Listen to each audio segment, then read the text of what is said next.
രാമമന്ത്രധ്വനികളാൽ മുഖരിതമായ രാമായണ മാസാചരണത്തിന് ഭക്തി നിർഭരമായ സമാപനം. രാമായണ പാരായണ പുണ്യവുമായി സത്സംഗങ്ങളും പ്രഭാഷണങ്ങളും കീർത്തനങ്ങളുമായാണ് രാമായണ മാസാചരണ സമാപനം നടന്നത്. രാമപുരത്തെ ക്ഷേത്രങ്ങളിൽ കർക്കിടക മാസത്തിലെ നാലമ്പല ദർശനത്തിനും സമാപനമായി. രാമായണ പാരായണത്തിൻ്റെയും രാമമന്ത്ര ജപത്തിൻ്റെയും രാമകഥാ ശ്രവണത്തിൻ്റെയും പുണ്യവുമായി രാമായണ മാസാചരണം സമാപിച്ചു. കർക്കിടകം 1 മുതൽ ആരംഭിച്ച രാമായണ പാരായണം ശ്രീരാമ പട്ടാഭിഷേക പാരായണത്തോടെയാണ് സമാപിച്ചത്. ക്ഷേത്രങ്ങളിലും ഭവനങ്ങളിലും കർക്കിടക സന്ധ്യകളെ ഭക്തിസാന്ദ്രമാക്കുകയായിരുന്നു രാമായണത്തിൻ്റെ ശീലുകൾ.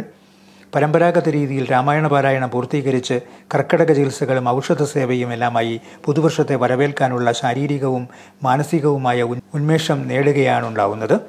രാമായണ സത്സംഗങ്ങൾക്കും ഇതോടെ സമാപനമായി. രാമായണ പാരായണവും ഒന്നിച്ചുള്ള കീർത്തനാലാപനവും രാമമന്ത്ര ജപവും പ്രഭാഷണങ്ങളുമാണ് സത്സംഗങ്ങളിൽ നടന്നത്. വിവിധ സ്ഥലങ്ങളിൽ രാമായണ മാസാചരണ സമാപനത്തോടനുബന്ധിച്ച് രാമായണത്തെ അടിസ്ഥാനമാക്കിയുള്ള മത്സരങ്ങളും നടന്നു.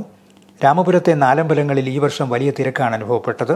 രാമപുരം ശ്രീരാമക്ഷേത്രത്തിലും കൂടപുലം ലക്ഷ്മണ ക്ഷേത്രത്തിലും അമനകര ഭരതക്ഷേത്രത്തിലും മേദിരി ശത്രുഘ്ന ക്ഷേത്രത്തിലും ഒരേ ദിവസം ഉച്ചയ്ക്ക് മുൻപ് ദർശനം നടത്താൻ ആയിരങ്ങളാണ് ഓരോ ദിവസവും എത്തിയത്.